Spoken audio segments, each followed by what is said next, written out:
หน่อยเนาะรุ่นเบิ้งเต็มทาง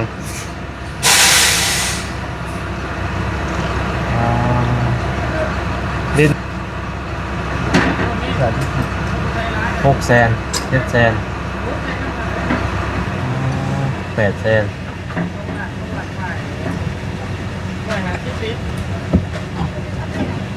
ล้าน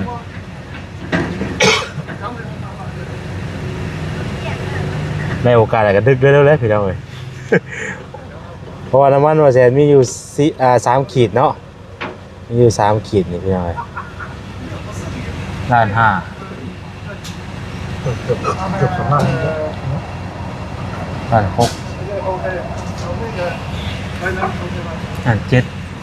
1,700,000 1,800,0001,900,000 2 ล้าน2,000 ปลาย2 ล้าน2,100,000 2,114,000โต2 ล้านคือเติมน้ำมันจน2 ล้านเก็บทางเรื่อง ครั้งแรกเลยนี่ ครั้งแรกแต่ก็เติมล้านปลายกันเต็มละ พักเดลี2,140,000 1 รอบ2,140,000โอ้โหคืออะไร2 ล้านเนาะอันนี้2 ล้านเด้อป้าตัวคักเนดีเนาะ 40,000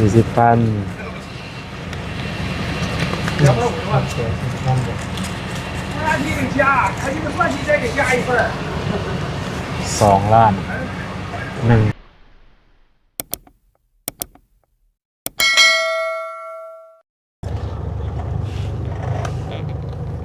เอาพี่น้องเอ้ยเนาะพอกันโยถนนหนทางคือเก่าพี่น้องเอ้ยมื้อนี้ก็ได้เนาะกราบทักทายสบายดีเด้อสบายดีพ่อแม่พี่น้องเปิดสุขูสุคนพี่น้องเอ้ยเนาะตอนนี้ก็กำลังสิเลาะหาเติมน้ำมันพี่น้องเอ้ยเนาะเบิ่งก่อนเนาะเพราะว่าช่วงนี้ก็น้ำมันขาดเลยพี่น้องเอ้ยบ่ฮู้ว่าจะได้หรือบ่ได้มื้อนี้พี่น้องเอ้ยเพราะว่าเห็นแต่ละปั๊มก็น้ำมันขาดมีแต่ปั๊มห้างพี่น้องเอ้ยเนาะเฮ้ยว่ะเป็นแท้นี่เนาะพี่น้องเอ้ยเราเติมน้ำมันเบิ่งก่อนเนาะช่วงตอน9 โมงเกือบ10 โมงพี่น้องเอ้ยมื้อนี้ก็ได้เนาะก่อนออกไปเวียกไปงานพอดีว่าสิเติมน้ำมันไว้พี่น้องมื้ออื่นนี่ก็เป็นมื้อเดินทางขึ้นเวียงจันทน์เนาะจะได้แจ้งพี่แจ้งน้องไว้เลยพี่น้องเอ้ยมื้ออื่นเดินทางขึ้นเวียงจันทน์แต่ว่ามื้อนี้ก็สิไปหาเราเติมน้ำมันก่อนอ้ายกับอ้ายเพิ่นผู้มามื้อเช้าเมื่อวานนี่พี่น้องเอ้ยเนาะเพิ่นว่าอยู่เวียงจันทน์เติมได้แต่1,000,000เนาะ1,000,000ก็รอคิวอีกได้แหละว่าเพื่อสิได้เติมก็บ่แฮงแล้วว่าขึ้นไปฮอดพุ่นรถน้ำมันบ่มีน้ำมันเติมบ่แฮงแล้วเนาะพี่น้องเนาะสิไปเที่ยวได้ใดเด้เนาะสิบ่ได้หาซื้อใส่แกลลอนติดรถไปนำบ่เนาะซื้อใส่แกลลอนเพิ่นก็บ่ใส่อีกบาทนี่โอ้ยพี่น้องเอ้ยนี่แหละเนาะซุมื้อนี้ก็ไปทางไหนก็ใช้แต่รถเลยพี่น้องเนาะไปมาบ่ว่าสิไปทางไหนก็ตามต้องได้ใช้รถในการไปเวียกไปงานนั่นนี่พี่น้องทุกอย่างด้วยแหละเนาะมันก็ว่องไวพี่น้องเอ้ยไปหันมานี่ก็ได้แต่ว่ามื้อนี้ก็ลองรุ่นเบิ่งว่าสิได้บ่พี่น้องเอ้ยเนาะ สบายดีเด้อพี่น้องเด้อเนาะเดินทางขึ้นมื้อนี่ก็ตามที่คุยกันไว้เนาะพี่น้องเนาะมีไผแน่ที่ว่าสิขึ้นไปนำเนาะตามที่คุยกันไว้นะมีแต่ก็ยังพังเบิ่งอีกมื้อก่อนเนาะมื้อก็สิฮู้ชัดเจนพี่น้องเอ้ยคือมื้อนี้ก็ยัง ยังบ่ได้คำตอบมีบ่แซนเนาะแล้วก็บ่จิตสามินา แม่อนุนแล้วก็บอต้าแต่เก่าเนาะที่เฮาคุยกันไว้แล้วก็บ่ค่ำนี่ก็น่าจะได้ไปคือกันพี่น้องก็เบิ่งก่อนเนาะบ่ค่ำอุทุมพรนั่นนะพี่น้องเอ้ยเนาะก็ติดตามเบิ่งเดี๋ยวฮอดมื้ออื่นก็สิได้ฮู้ชัดเจนว่าไปสิได้ไปนำแน่หรือว่าบ่ได้ไปก็คือสิฮู้นำกันพี่น้องเอ้ยคือทางแม่อนุนนี่ก็50-50เพิ่นว่า อันนี้ก็ยังเป็นห่วงลูกไปหน่อยเนาะโอ้มีอยู่บ่ซะดิ จบเลย ล้วนเนาะ 2 มื้อ 3 มื้อแล้วบ่มีน้ำมันเนาะ พอดีหนึงได้ล่ะ 3,700 บ่อ๋อ ต้องเนาะ 3,700พี่น้องเอ้ยคือเต้นบอกๆแล้วบาดนี้ 3,700 130เอาคือข้อไงเฮาไป ไปพุ่นจักไปพุ่นจัก อ้าวเบิดได้บ่ซะบ่ เออ ข้อไงไปเลย กู อ้าว มีแต่กระส่วนบ่ โอ้ยังมีอยู่เพิ่นยังบ่เติมให้อันนี้นะป้าพี่น้องเอ้ย3,700เท่าไหร่ก็กิน 3,700 130กีบ กีบ 37,000 130กีบ 130กีบพี่น้องเอ้ยปตทบ่ได้บัดนี้ผมหวังเดียวได้น่ะเอ้าคือว่าเปิดเจอๆกำลังว่าสิได้เติมได้บ่บ่มี โอ้เรียกรถเข้ามาแล้วเต้นบอกเนาะตอนยังบ่ได้เรียกคือยังว่าบ่ได้เต้นโอ้ยมีอยู่บ่เนาะก็เลยว่าโชคดีไปได้นี่ว่าบ่ได้ท่าโดนบ่ได้หาโดนลองเบิ่งพี่น้องใช่เนาะ รถก็หลายซ้ำเนาะ ผมเศร้าเลยระบายเข้าเนาะดิ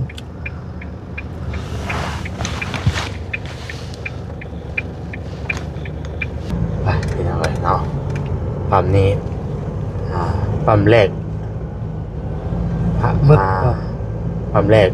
บ่ได้เนาะอันแรกว่าสิได้พี่น้องเอ้ยปั๊มแรกบ่ได้มาต่อปั๊มเบิ่งที่ปั๊มที่2บัดนี้ปอรอคิวกันซะนั่นอยู่พวกนี้น่ะนี่ปั๊มรัดอันนี้ตัวนี้การจะมีอยู่บ่ เป็นรถใหญ่ออกไหม เดี๋ยวปั๊มนี่เดี๋ยวจังแวะเนาะ เดี๋ยวคุณก่อน อันนี้น้ำมันกำลังมาลงอ่ะนะยังได้อยู่ปั๊มนี่อย่าไปเบิ่งปตทก่อนเขาจะอยากเติมต้อมปตทก่อนนะครับว่าบ่ได้บ่มีแต่กันกลับมานี้เนาะเพราะว่าน้ำมันเฮาผมสิเบิดอยู่แล้วตอนนี้ น้ำมันยังเหลืออยู่4ขีดเป็นอะไรตอนนี้เนาะ เพราะว่าขีดที่1นี่ก็คือว่าแล้วเหลืออยู่3ขีดนะตัวนั้นน่ะขีดไฟมันสิซื่อตัวน่ะ มันลงหามันจะเต้นแล้วเหลืออยู่3ขีดเนาะตอนนี้ น้ำมันลองเบิ่งว่าจะเบิดเท่าไหร่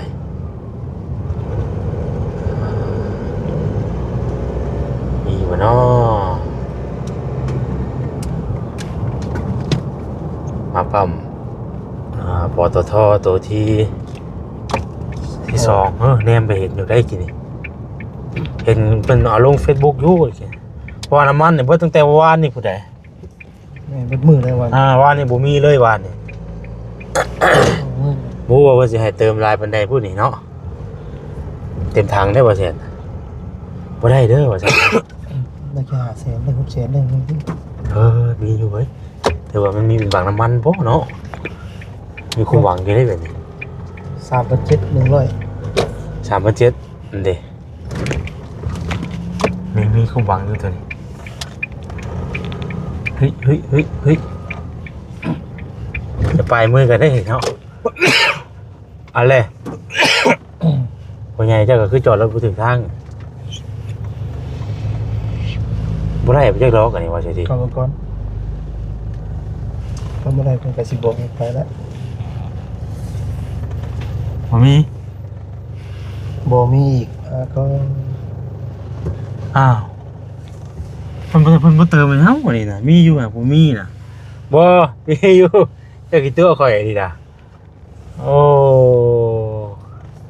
อยากเป็นแท้นี่บ่มีเพิ่นว่า ตัวข่อยนะที่ เออ มันคือมีอยู่แล้ว มีแล้วน้ำมันจนมาเปิดเลยเนาะเอ้าคือบ่เติมให้วะมันบ่แม่นเบิดนะหาเบิดมันดูแม่นอันนี่เนาะ ผมบ่ต้องปิด เออ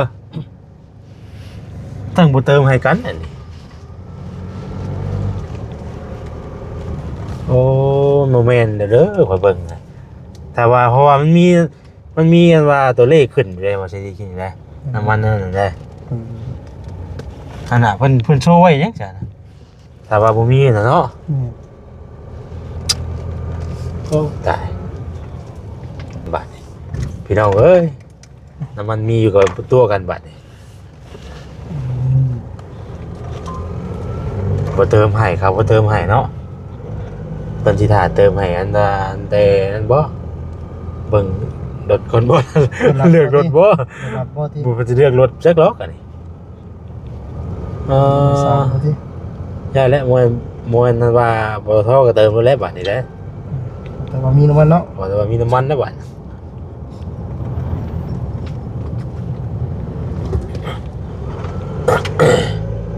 งัวก็เพิ่นว่างัวบ่มีอยู่นะน้ำมันกินนี่นะเพิ่นน่ะบ่เติมให้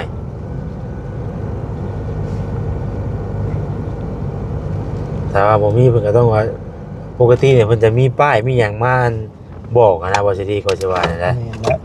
คำว่าน้ำมันถ้าเฮาก็เคยเห็นอยู่เนาะ แม่น ถ้าว่าบ่มีน้ำมันน่ะเพิ่นก็สิเขียนป้ายบอกว่าตัวนี้บ่มีสินะ เอา อ๋อทุมีความหวังกันตัวนี้แล้วเนี่ย นี่มันกำลังลงอยู่เนาะ บ่ปั๊มนี่ก็พี่น้องเอ้ยเนาะต่อคิวสลายอยู่เอ้าต่อคิวเพิ่นนี่แหละเฮาก็ได้เนาะ แม่น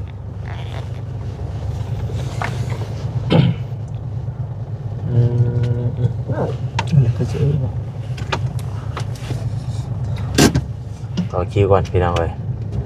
บ่ปั๊มกินนี่น่ะแต่เก่าอะนะมันก็เลยกลายเป็นอันสงสัยพี่น้องเอ้ย เพราะว่าตัวเลขตัวหยังก็แบบคือจังหวะนั้นอยู่อะนะ วานนี้มันก็ตั้งตัวไว้เนาะวานนี้ แต่ว่าบ่อาจจะจำกัดเวลาก่อนว่าในระยะช่วงนี้น่ะเติมให้รถน้อยก่อนสิบ่จ๊ะ อืม รถน้อยก็น้ำมันคนละน้ำมันเนาะ หรือว่าจะรถสารบ่ น้ำมันมันยากอะแบบที่ว่าได้เป็นอะไรจำกัดเนาะอ่า กับว่าที่เพิ่น น้ำมันนั่นหายากเพิ่นก็เลยจำกัดในบัดนี้พี่น้องเอ้ยไม่ใช่ปั๊มที่3ด้วยพี่น้องเอ้ยบ่ว่าจะได้เติมบ่เพราะว่าตอนนี้อยู่ เต็มอยู่เนาะ อ้าวพี่น้องเอ้ยฮอดคิวเฮาแล้วบาดนี้อีก คันนึงเนาะ อีกคันหนึงบัดนี้พี่น้องเอ้ยดุนโอ้ยเนาะเดี๋ยวเติมบ่เนาะมื้อนี้เนาะปั๊มอะไรก็เลือกบ่ได้เลยพี่น้องเอ้ยเติมไปก่อนเด้อ โอ้ยหมดเลยโคตรโฟผู้ใดก็ไปเวียกไปงานเนาะ อืม มันโดดโอ้ยเอาไปเอาคิวรู้ว่าสิข้างหลังกันกูเป็นแถวยาวเลยอ๋อตัว เป็นชิปประมาณนั้น พอปั๊มปตทมันบ่เติมให้เลยไปกับผมมานี้บัดนี้ แม่น โอ้โห ค่ารถอันโหวันนี้รถยัง บ่มีเลยพี่น้องไอ้ปั๊มปตทมีอยู่กี่แนวเพิ่นอาจจะคือว่าใช่ว่าบ่ฮู้คือกันบ่ฮู้ว่าเพิ่นเป็นหยังบ่เติมให้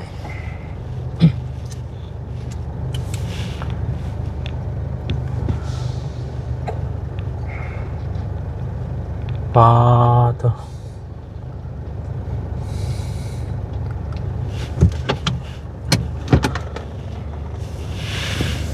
เติมได้เท่าไหร่เนาะนี่เนาะ700,000ได้นะเอาซะดี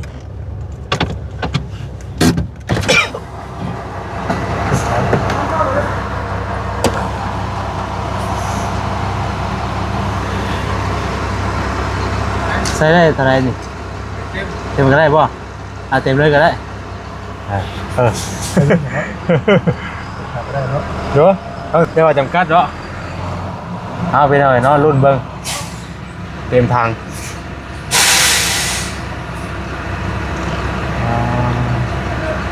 ลิตรหนึ่ง3,37,100 600,000 700,000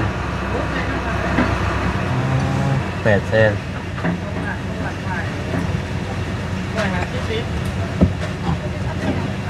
ล้าน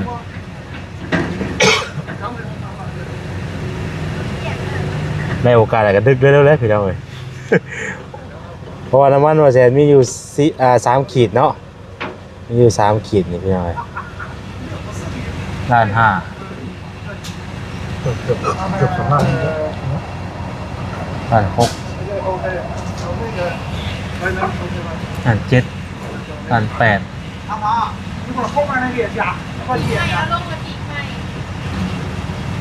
ล้านเก้า2 ล้าน 2,000 ปลาย 2 ล้าน2 ล้าน2 ล้าน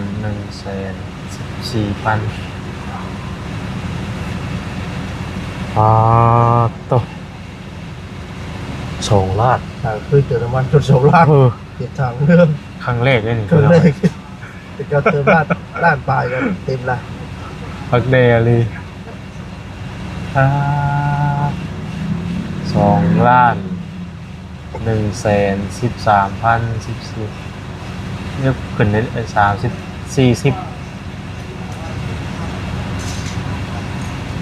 ล้าน140,100ปาพอสิได้ปะได้ไปหนึ่ง2,140,000โอ้โหคืออะไร2 ล้านเนาะอันนี้2 ล้านเด้อปลาตัวขักแน่ดีเนาะ 40,000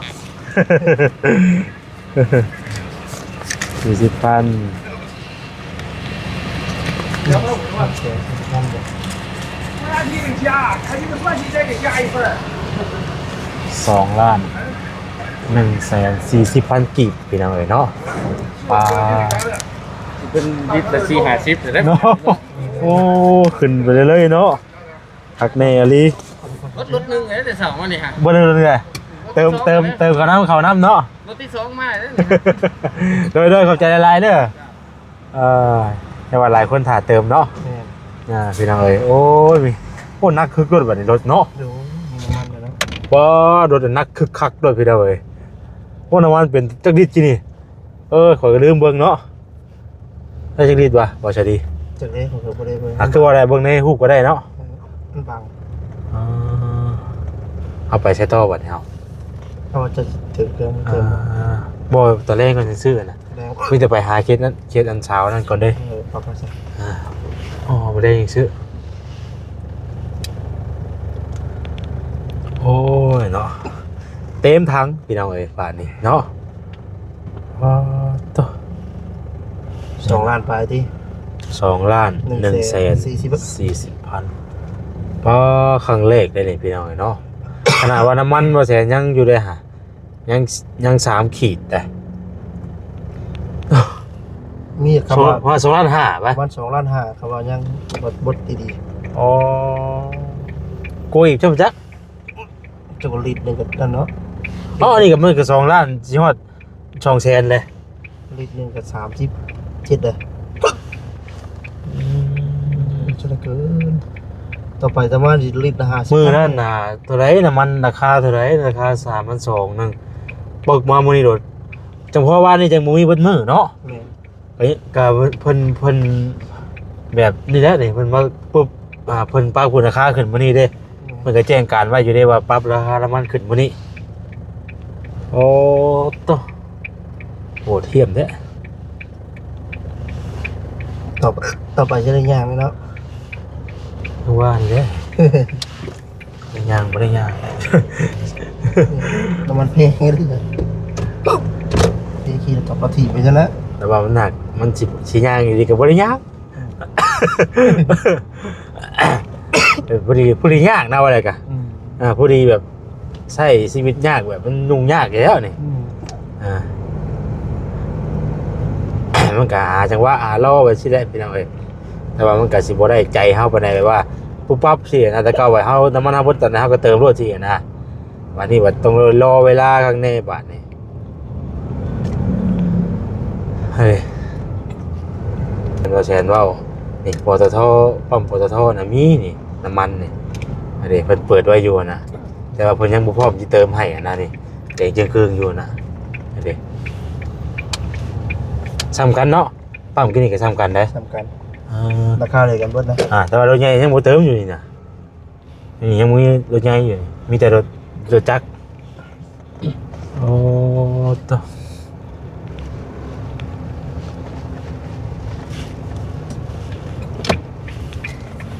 เบิดไปรถหนึงได้แต่เช่าพุ่นแล้วอ่ะ รถที่สอง เนาะอากาลีบาทนี่พี่น้องไล่น้ำมันเลยโอ้ยโล่งใจไปพอดีบาทนี่ตอนแรกว่าได้เด้ว่ะเนาะ ยังไม่ได้เอาแต่กระตุ้งมาใส่อะไรพี่น้องเอ้ย ยังไม่ได้เอาแต่กระตุ้งมาใส่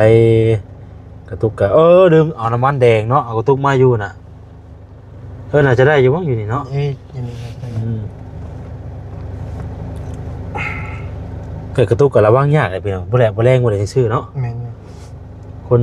เห็นแหละก็เจ้าสิทายเฮา ระวังยากพี่น้องเอากระตุกเลยเอาลาไปก่อนเด้อพี่น้องเด้อติดตามเบิ่งมื้ออื่นจะเดินทางขึ้นไปเวียงจันทน์พี่น้องให้ฝากพี่น้องติดตามในเด้อพี่น้องเด้อเป็นกำลังแรงใจให้แน่ว่าจะไปเที่ยวอยู่ไสก็ติดตามเบิ่งเนาะ โดยสบายดีเด้อพี่น้องเด้อ